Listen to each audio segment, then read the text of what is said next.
શહેરની શિવ સાધના સંગીત એકેડમીના કલાકારો 12મી મેથી 1 જૂન સુધી તુર્કી તેમજ જ્યોર્જિયા ખાતે આંતરરાષ્ટ્રીય કલ્ચર મહોત્સવમાં ભાગ લેવાના છે। બાળકો તેમજ યુવાનો માટે સંગીત અને લોકનૃત્યનું શિક્ષણ આપતી શિવ સાધના નૃત્ય સંગીત એકેડમી દ્વારા આંતરરાષ્ટ્રીય સ્તરે આયોજિત થતા કલ્ચરલ એન્ડ ટુરિઝમ ફેસ્ટિવલમાં વિનામૂલ્યે તાલીમ આપી પોતાની પ્રતિભા તેમજ ગુજરાત રાજ્યના લોકગીતોને અને લોકનૃત્યોને પ્રખ્યાત કરવાના ઉદ્દેશથી વિદ્યાર્થીઓને તાલીમ આપે છે।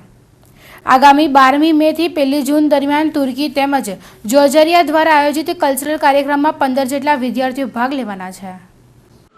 આ ટૂર મારી સેકન્ડ ટાઈમ થઈ રહી છે। અમે લાસ્ટ ટાઈમ ટર્કી ગયેલા। ત્યાં અલગ અલગ કન્ટ્રીઝથી અલગ અલગ બધેથી આવેલા એ લોકોએ અમારું કલ્ચર જોવા મળ્યું, અમને એમનું કલ્ચર જોવા મળ્યું, એ લોકોની લાઈફસ્ટાઈલ કેવી છે એ લોકો પણ અમારાથી જોઈને શીખતા હતા, અમે પણ એ લોકો જોઈને શીખતા હતા અને બધા નવા ફ્રેન્ડ્સ બન્યા, સારું સારું જાણવા મળ્યું। એ લોકોને પણ આપણા કલ્ચરની બારેમાં જાણવા મળ્યું કે આપણે કેવું પરફોર્મ કરીએ, આપણી શું કલ્ચર છે, કેવી લાઈફસ્ટાઈલ છે। અમે આ વખતે ટર્કી અને જ્યોર્જિયા જઈ રહ્યા છે, એના માટે અમે લાસ્ટ 6 મંથ્સથી પ્રેક્ટિસ કરી રહ્યા છે એવરી 3 years। અમે એવરી યર 2009થી શિવ સાધના નૃત્ય સંગીત એકેડમી કલ્ચરલ ટ્રસ્ટ છે, જે અવારનવાર ઇન્ટરનેશનલ ફેસ્ટિવલ્સમાં ઇન્ડિયા અને ઇન્ડિયાની બહાર હંમેશા પરફોર્મન્સ કરતું આવ્યું છે।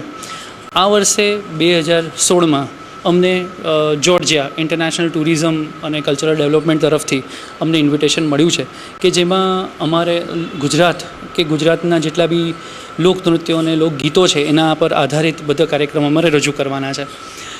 ઇન્ડિયાને રિપ્રેઝેન્ટ કરતી વખતે હું હંમેશા આપણા ગુજરાત અને આપણા વડોદરાના કલાકારોને હંમેશા ઇમ્પોર્ટન્સ આપું છું કે જેઓ 3 વર્ષથી આપણે ત્યાં સતત જે માર્ગદર્શન લે છે અને શીખે છે, સ્ટેજ શો કરે છે વડોદરામાં તેમજ વડોદરાની બહાર, એવા જ વિદ્યાર્થીઓને લઈને એક આંતરરાષ્ટ્રીય સ્તરે લોકોને એક પ્લેટફોર્મ મળે અને એક કલ્ચરલ સેગમેન્ટ કે જેમાં 15થી 20 કન્ટ્રીઓ પાર્ટિસિપેટ કરતી હોય અને એ કન્ટ્રીઓની વચ્ચે એક હિન્દુસ્તાન એટલે કે આપણું ઇન્ડિયા રિપ્રેઝેન્ટ કરે ને એમાંય પાછું આપણું ગુજરાત અને ગુજરાતને લાગતી જ પ્રવૃત્તિઓ આપણે ત્યાં પ્રદર્શિત કરીએ છીએ।